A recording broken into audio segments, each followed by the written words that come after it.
Hello there everyone out there on them streets. This is One Time Play here, back at it again with another one.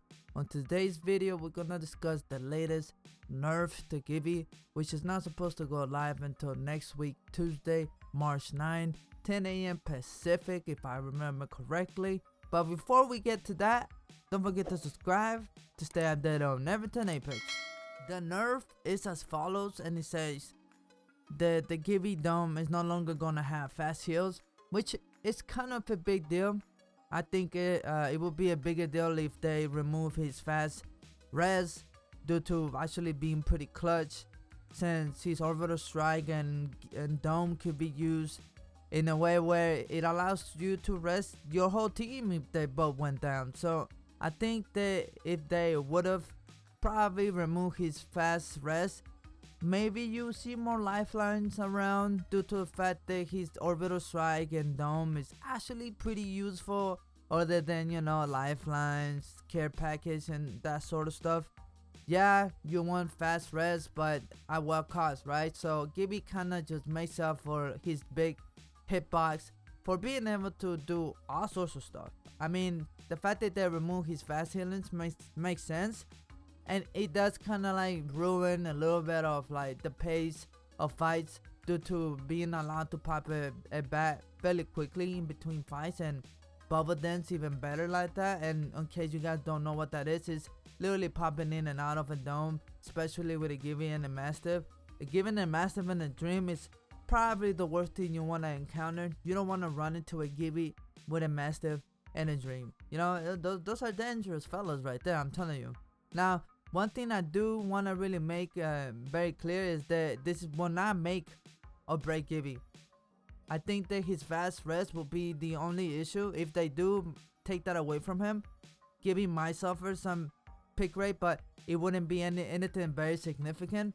However, his fast healing is really something that doesn't make or break him, due to still having a dome, which is overall amazing. Like I said, if you're a Gibby main and you can 1v1 anyone, you will win most of those fights.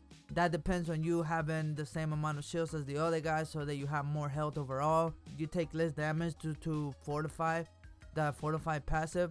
You know, it's like the fact that you got more health and you both trading shots standing in front of each other is a big deal. So I would suggest never to 1v1 a Gibby. That's exactly what they want, and they will force you to 1v1 by using their domes. Now, this is a very experienced Gibby, right? I'm talking about like top tier Gibbies will force fights on a dome so that they have the advantage, which is the 1v1. Now, as long as that never changes, which is unlikely, they're not going to remove Gibby's dome. That would be insane, dude, insane. But I don't see that coming anytime soon. I think the first thing that might go, if anything, will be his fast res, if anything. And then you don't gotta worry about anything else. Maybe they might make his cooldown for his orbital strike longer, etc. And the same for the bubble and stuff like that. And keep tweaking him until he's like balanced again, I guess. I don't know what that even means. It almost seems like Nerf to the ground to me. Like, Ray could really use her face, like instant face back. I'm just saying, you know, like she could really use it. It's her hitbox is enormous. Sometimes you jump in. You know what? I'm not gonna do this right now. We're talking about Gibby. This is a Gibby video, and we're gonna keep it strictly Gibby. Now, my point was, right, he got Nerf. They remove his fast healings from the dome. Doesn't make or break him. Everything will be fine. He still has the fast res, which is really what's mostly clutch. Like I said, if you combine it with the dome and the orbital strike, no one can push you. There's a few exceptions. Now, I'm not gonna go into all the scenarios where that could take place, but I do want to make it clear that Gibby will not lose his status as a S tier legend, top 3 legend.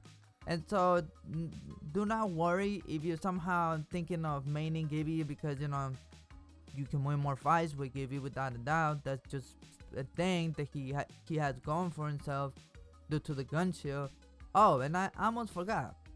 There's apparently going to be bleed through damage for his gun shield, which implies that if you get Craver, there'll be 90 damage done to your shield, and that damage would also now count as part of your evil evolution. So it's great news, you know, to go against a Gibby. It has never been a better season to actually go against a Gibby. It doesn't feel as hopeless as it feels when somebody is around the corner with a Mastiff.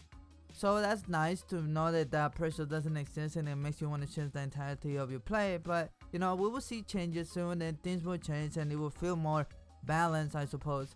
Even then, you have not to worry, my friends. If you're Gibby main or plan to take on Gibby, go ahead. Gibby will remain S tier for a long while until they decide to remove his fast rest. Until then, you have nothing to worry about, and that's pretty much it for me. Thank you so much for tuning in. Like always, if you enjoyed this video, don't forget to smash that like. Until next time, this is One Time Play here, signing out. Peace.